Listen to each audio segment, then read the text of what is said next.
नमस्कार, मी Priyanka Gaikwad. Pune prime news मध्ये तुम्हा सर्वांचं स्वागत. आज 20 ऑगस्टला अंतरवाली सराटीत मनोज जरांगे पाटलांची पत्रकार परिषद पार पडली. यावेळी ते बोलताना म्हणाले की त्या तिघांचा एक कावा आहे, ते एकमेकांविरोधात बोलू शकत नाहीत. नामधारी कोण आणि मालक कोण हे सर्वांना माहीत आहे. फडणवीसांनी ठरवलं तर ते एका दिवसात आरक्षण देऊ शकतात. गृहमंत्री फडणवीस यांचे राज्य म्हणजे जोक ना? काही दिवसांनी यांनी गरिबांना भाकरीला मोताज करू नये असा हल्लाबोल मराठा आरक्षण नेते मनोज जरांगे यांनी उपमुख्यमंत्री देवेंद्र फडणवीस यांच्यावर केलाय. ते अंतरवाली सराटी येथे आज पत्रकार परिषदेत बोलत होते. म्हणजे मुख्यमंत्र्यांवर कुठेतरी दबाव आहे का, किंवा मुख्यमंत्री जरी पण आता आहे की मुख्यमंत्र्यांच्या हातात सगळी ताकद आहे. एक साधंच उदाहरण सांगतो तुम्हाला.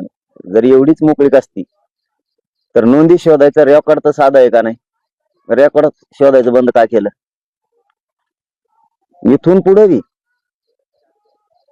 शिंदे साहेबांनी किंवा फडणवीस साहेबांनी जर मनावर घेतलं तर ह्या राहिलेल्या 2 महिन्यात सुद्धा पुऱ्या राज्यात मराठ्यांचा रेकॉर्ड सापडू शकतो. त्यांनी शोधायचंच बंद केलं. मग याच्यात कोण आहे सगळ्याला कळतं. मालक कोण आहे, नामधारी कोण, मालक कोण लक्षात येतं सगळ्यांच्या. मुख्यमंत्री असले तरी त्यांना अधिकार नाही का, असं तुमच्या म्हणण्याचा अर्थ? आता हे सगळ्यालाच माहिती आहे. जे आणतो, सत्ता घडवू शकतो फोडाफोडी करून, तोच मेन असेल ना. तेच मेन असेल ना. असं कसं होऊ शकतं? आपण कुठे गेलो एखाद्याला तीर्थयात्रेला घेऊन आपल्या गाडीत, तर मालक आपणच असतो ना. आपणच घेऊन गेलोत ना त्याला, आणि तिथं बनवलंय. शेवटी ते ठरवतात कोणाचं काय करायचं. किती नाकारलं तरी ते शक्य नाही, ते सत्यच. काल फडणवीस जसं म्हणाले की माझ्या आरक्षणामध्ये कुठलाही खोडा नाही, मग सगळी बातचीत तुमची झाल्यानंतर तुमच्यावर लगेच नोटीस इश्यू होते गेवराई पोलीस ठाण्यात. तुमच्यावर 3 गुन्हे दाखल आहेत आणि याची माहिती तुम्हाला देत आहोत अशी नोटीस झाली असते. काय कसं पडतंय? फडणवीस साहेब, फडणवीस नोटीस, ते पोलीस स्टेशनची नोटीस नाही, फडणवीस नोटीस आहे. कारण त्यांना ते गृहमंत्री खातं पाहिजे, पण मध्ये एखादं ऑब्लिक द्यायला पाहिजे. संपा संपी खातं एक द्यायला पाहिजे. संपा संपी खात्याचे मंत्री नवीन तयार केलं पाहिजे. तुम्ही म्हणतात तसं कालचे नुसते बोलणं झालं, ते म्हणलेत माझा, फडणवीस साहेब म्हणले माझा आरक्षणात काही संबंध नाही. तसं तुम्ही म्हणतात तसं लगेच काल नोटीस पोलिसांच्या मला. म्हणजे किती कर्तव्य दक्ष आहेत गृहमंत्री, खरंच मानावं लागत. इतकी चतुर्बुद्धी त्यांची. हल्ला झाल्याच म्हणले माझ्याच पोलिसाला हल्लं, माझी जनता नाही. तसं काल लगेच ताबडतोब लगेच आम्हाला नोटीस, केसेस जुन्या येऊ दे बाबा, किती काही येऊ दे, केसेसला नाही भेटली. आमची जुनी उकरून काढली. नसणार काय संबंध नसून माझा त्याच्यात.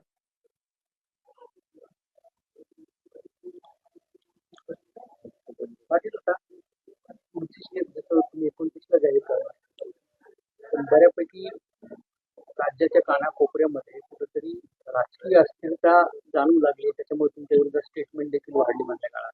आता हे आहे, कुठं भीती आहे की तुम्ही कुठं राजकीय डावपेचा आखला तर ते प्रॉब्लेम मध्ये येऊ शकतात, म्हणून जास्त तुमच्यावरती हल्ले होत आहेत, तुमच्यावरती टीका होऊ लागली. खास करून भाजपचे नेतेही मधल्या काळामध्ये प्रचंड टीका झाली. म्हणजे आताही सुरूच आहे. नाही, पण आम्ही म्हणतोच ना त्यांना, आम्हाला राजकारणात नाही जायचं. त्यांचे डोकेच बधीर झाले, त्यांना आम्ही काय करावं? त्यांना जर कळणाच आम्ही काय म्हणतो, आम्हाला राजकारणातच जायचं नाही. पण आता तुम्ही आरक्षण नाही दिलं तर आमच्या पुढे पर्याय काय? पर्याय सांगा ना. मराठ्यांपुढे काही पर्याय आहे का? कारण आरक्षण देणारं सत्ता केंद्र आहे, आणि ते जर आज 12 महिने सारखं करोडोनं लोक मागतात.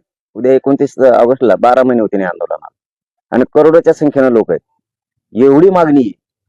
जर तुम्ही देणारच नसाल तर मराठ्यांपुढे पर्याय सांगा मला, कोणी पण.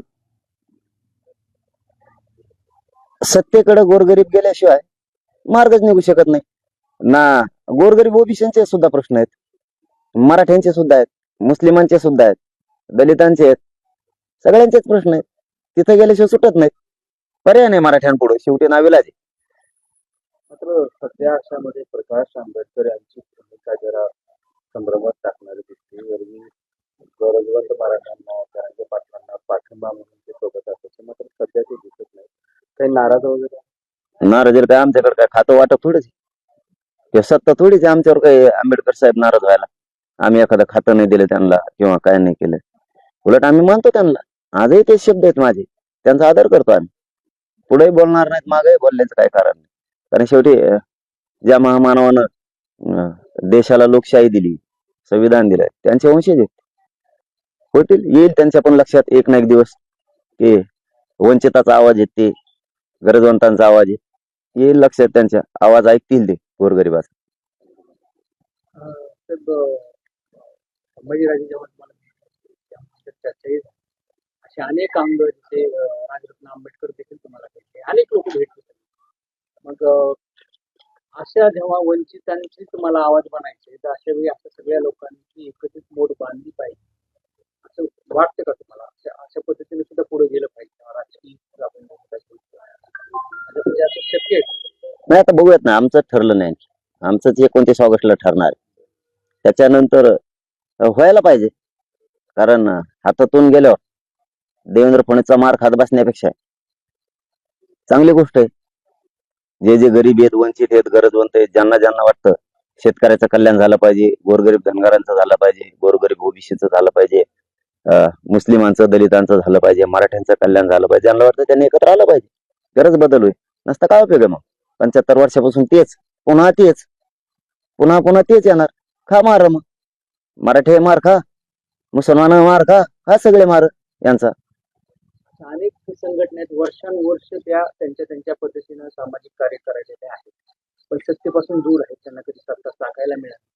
अशा सगळ्या विरोधी वंचित सगळ्या घटकांना तुम्ही ते आवाहन करणार आहे सगळं आहे आता तुम्ही आंतरराष्ट्रीय व्यासपीठावर घ्या.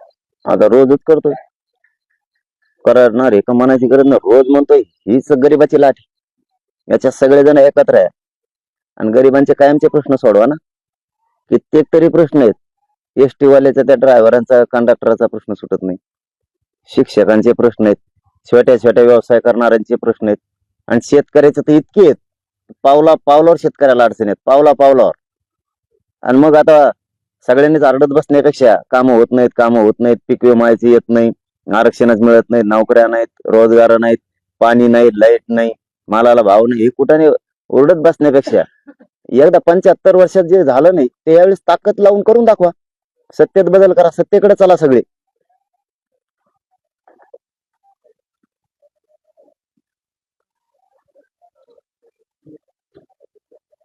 चलो, धन्यवाद.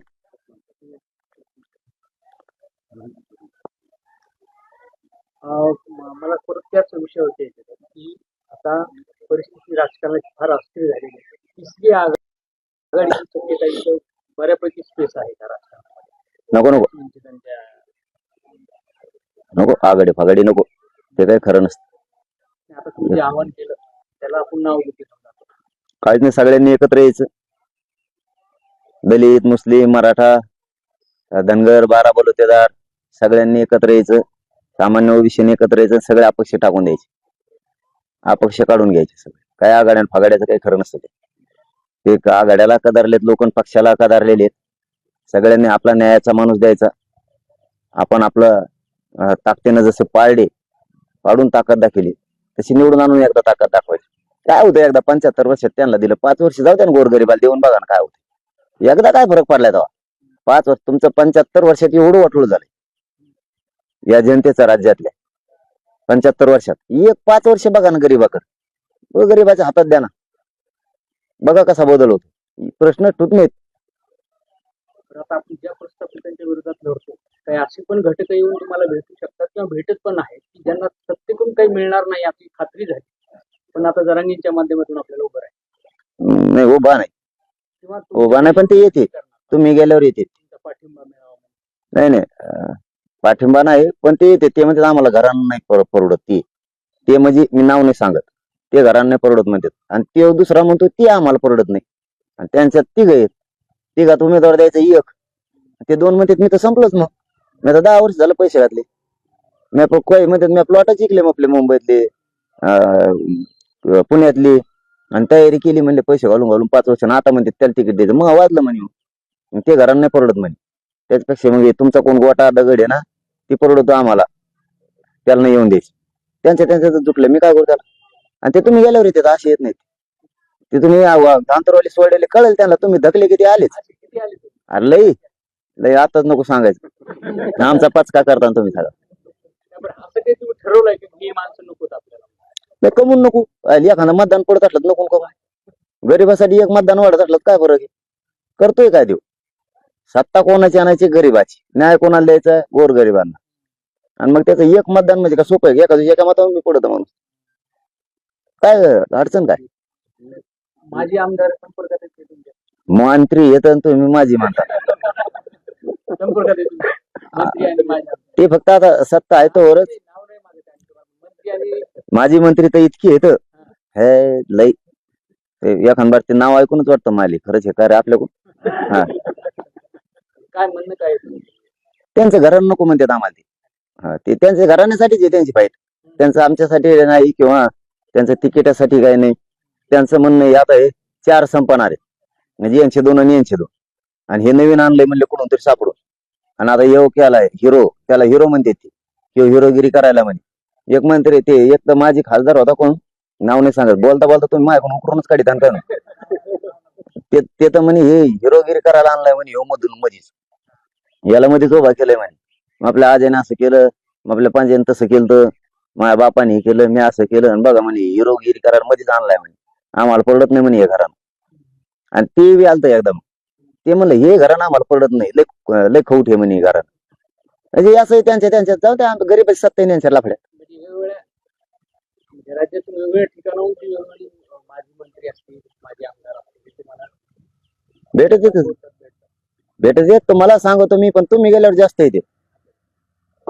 लोकसभा निवडणुकीमध्ये मराठा, मुस्लिम आणि दलित एकत्र येऊन मतदान झालं. मात्र दुर्दैवाने प्रकाश आंबेडकर यांना पराभवाला सामोरे जावं लागलं. त्यामुळे प्रकाश आंबेडकर नाराज आहेत का? जर उद्या तुमच्या हातात सत्ता आली तर प्रकाश आंबेडकरांचं काही पुनर्वसन वगैरे करणार?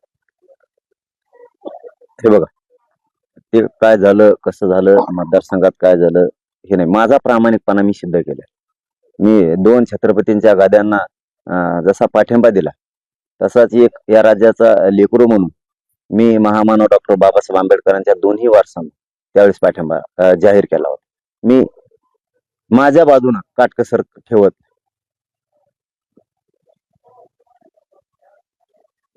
आव्हानही केलं होतं ना. आता तुम्ही लोकांनी आव्हान स्वीकारलं नाही, त्यामुळे नाही हे बघा मी माझी भूमिका सांगितली तुम्हाला. मी माझी भूमिका सांगितली की माझं मी त्यांचा आदर करतो, मानतो. प्रामाणिकपणानं मी माझी बाजू नेलेली. शेवटी त्यांच्या तिथलं त्यांना माहित असतंय. मी काय गेलो नाही, आलेलो नाही म्हणून मला माहिती नाही, परंतु त्यांच्याबद्दलचा आमच्या मनातला कायमचा आधार आहे. भविष्यामध्ये इम्तियाज जलील असतील, प्रकाश आंबेडकर असतील, संत गाडगेबाबांची नातू असतील, तुम्ही असाल, काहीतरी वेगळं समीकरण या राज्याला दिशा देणार आहे. गोरगरिबांचं कल्याण व्हावं वाटत असलं तर काही होऊ शकतं, काही होऊ शकतं. पुन्हा आपल्यावर अन्याय करणारा नको असं जर वाटत असलं, गरीब वंचितांनाच मोठं करायचं असं ज्यांना ज्यांना वाटतं ते सर्वच ना, तर मोठी सत्ता मिळू शकते. बीडमध्ये हिंसाचार घडला होता, त्या प्रकरणात अनेक मराठा तरुण असतील किंवा इतर समाजाचे तरुण असतील त्यांच्यावर गुन्हा दाखल झाला होता. गुन्हे दाखल घेऊ असं आश्वासन तुम्हाला देण्यात आलं होतं, मात्र तशी अंमलबजावणी अद्याप काही झाली नाही. वरून तुम्हाला परत नोटीस दिली. गृहमंत्र्यांचं राज्य आहे बाबा. फडणवीस साहेबांचं राज्य म्हणजे काय जोक नाही. लोक काही दिवसानं ते भाकरीला मोथाल करू नये. गोरगरीब त्याने काही दिवसांनी अर्धा पगार घेऊन लोकांचा नोकऱ्यावाल्याचा. अवघड आहे. फडणवीस साहेब म्हणजे साधी गोष्ट नाहीये. मोठा माणूस आहे बाबा तो. त्यांच्यात नाही बोलायला पाहिजे. या बातमीसह इथेच थांबतोय. मात्र तुम्ही पाहत राहा पुणे प्राईम न्यूज.